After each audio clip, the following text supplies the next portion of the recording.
तब तक मैं आपके बाएं अंग नहीं आ सकती हूँ। तो शंकर जी ने कहा ठीक है प्रिय, मांग लीजिए। तो शंकर जी ने कहा प्रिय मांगो। पार्वती जी ने कहा महाराज, जैसे कि आप घर में या देश विदेश में कोई व्यापार करते हैं, उसमें हानि हो या लाभ हो, मुझे साथ में रखें और मेरे सलाह से ये कार्य करें तो मैं आपके बाएं अंग आ सकती हूँ। तो शंकर जी ने कहा ठीक है प्रिय, पहला वचन मुझे स्वीकार है। ध्यान देके खूब सुनना है बेटा। फिर दूसरा वचन पार्वती जी ने कहा, जैसे महाराज यज्ञ हो, हवन पूजन या पितरों श्राद्ध पक्ष में पितरों का पूजन किया जाता है, उस समय मुझे साथ में रखो, मेरे सलाह से ये कार्य करो तो मैं आपके बाएं अंग आ सकती हूँ। तो शंकर जी ने कहा ठीक है प्रिय, दूसरा वचन मुझे स्वीकार है। फिर पार्वती जी ने कहा हमारा तीसरा वचन मेरा इस प्रकार से है, जैसे बाग लगवाना हो, कुआं खुदवाना हो, जल पीने के लिए नल लगवाना हो और माता पिता की सेवा, परिवारजनों की सेवा करनी हो, अगर मुझे साथ में रखते हैं, मेरी सलाह से यह कार्य करते हैं तो मैं आपके बाएं अंग आ सकती हूँ। शंकर जी ने कहा ठीक, तीसरा वचन मुझे स्वीकार है। फिर पार्वती जी कहती महाराज, जैसे 4 प्रकार की ऋतु है, उस ऋतु के हिसाब से रहने सहन, खाने और पीने की व्यवस्था, लाड़ प्यार हमेशा एक ही जैसा होना चाहिए। तो शंकर जी ने कहा ठीक, चौथा वचन मुझे स्वीकार है। फिर पार्वती जी ने कहा महाराज, जैसे हमसे कोई गलती या अपराध हो जाता है, अगर आप उसमें घर में नहीं हैं, बाहर गए हुए हैं और हम आपके डर के मारे जाकर के 4 माताओं बहनों के बीच में बैठ जाती हैं, आप बाहर से आते हैं, नुकसान देख करके गुस्सा करते हैं, क्रोध आता है आपको, तो आपका ये नियम बनता है कि हमें 4 माताओं बहनों के बीच में से बुला करके अकेले में ले जाएं, जो कुछ कहना सुनना दंड देना हो अकेले में कहें, सबके सामने आपका भी अपमान होगा और मेरा भी अपमान होगा।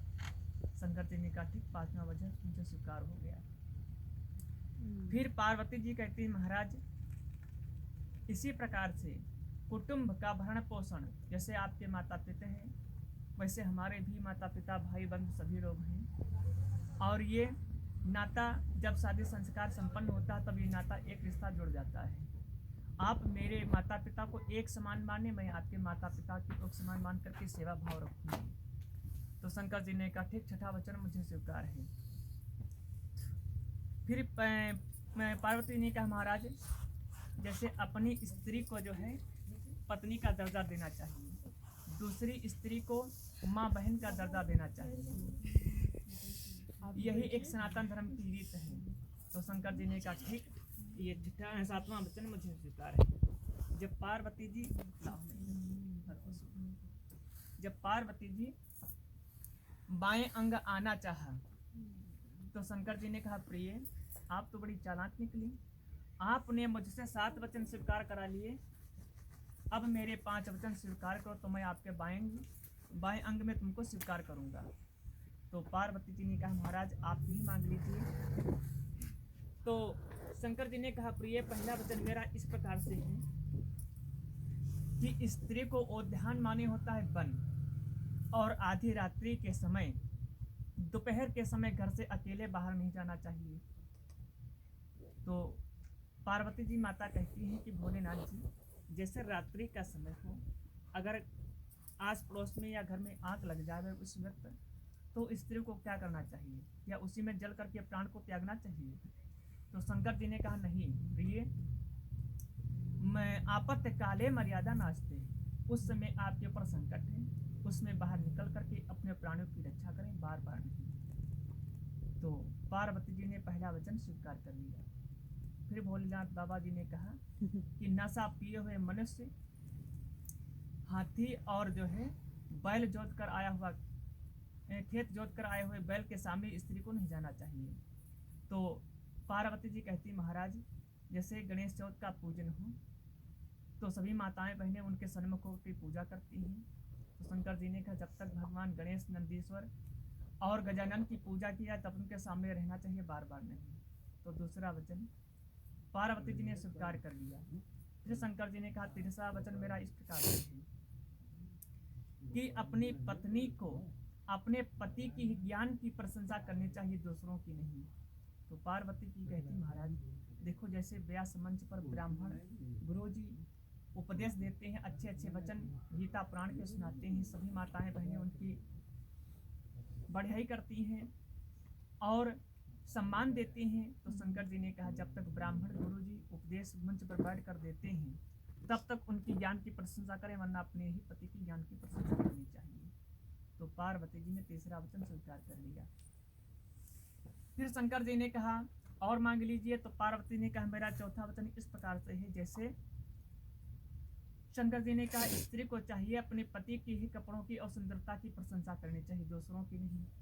तो पार्वती ने फिर कहा महाराज जैसे दूल्हा जब ब्याहने के लिए आता है तो अच्छा सुंदर कपड़े वस्त्र धारण करके आता है तो सभी माताएं उसकी सुंदरता एवं उसके कपड़े की प्रशंसा करती हैं। तो शंकर जी ने कहा प्रिय जब तक दूल्हे के सर पर मौर और पगड़ी रहती है तब तक उस समय एक भगवान विष्णु का रूप माना जाता है, उस समय उसकी प्रशंसा करें, बार बार नहीं। तो पार्वती जी ने चौथा वचन स्वीकार कर लिया। फिर पार्वती जी ने कहा महाराज और मांगो। तो शंकर जी ने कहा पांचवा वचन मेरा इस प्रकार है कि बिना बुलाए स्त्री को अपने मायके नहीं जाना चाहिए। तो पार्वती जी कहती नहीं महाराज, जैसे भैया यहाँ कोई पुत्री या पुत्र का जन्म उत्सव हुआ हो या रक्षाबंधन का त्यौहार होता है, भैया दूज का त्यौहार आता है, बिना बुलाए खबर पाते ही या बिना बुलाए अपने मायके चले जाती हैं स्त्रियाँ। तो शंकर जी ने कहा नहीं, अगर उस समय पति से और मायके वालों से कोई विवाद चलता हो तो स्त्री को अपने पति का ही साथ देना चाहिए, नहीं तो जिस तरह से शंकर जी ने कहा जैसा सती जी का हाल हुआ था वैसा आपका भी होगा। तो पार्वती जी ने पांचवा वचन स्वीकार कर लिया। फिर शंकर जी ने कहा जैसे हमारा तुम्हारा विवाह संस्कार दिन में संपन्न होता तो इसके साक्षी सूर्य महाराज हैं, दिन के देवता सूर्य साक्षी किसको बनाएंगे? तो सूर्य देवता रात्रि के समय तो उनको चंद्रमा देवता साक्षी मानते हैं। अगर प्रातः काल जैसे इस समय प्रातः काल हो गया 4 बजने का टाइम है, इस समय प्रातः काल ना तो सूर्य होता ना चंद्रमा होता है, इस समय ध्रुव तारा उत्तर दिशा में स्थित रहते हैं। ये दिन और रात 24 घंटा के मालिक हैं। इन्हीं को साक्षी मान करके हमारा तुम्हारा विवाह कार्य संपन्न होता है। बोले गणेश जी महाराज की जय, उमापति महादेव की जय, ध्रुव तारे की जय, उत्तर दिशा में जय। बोलो श्री रामचंद्र भगवान की जय। अब कार्य हमारा भैया संपन्न है। अब खड़े हो जाओ।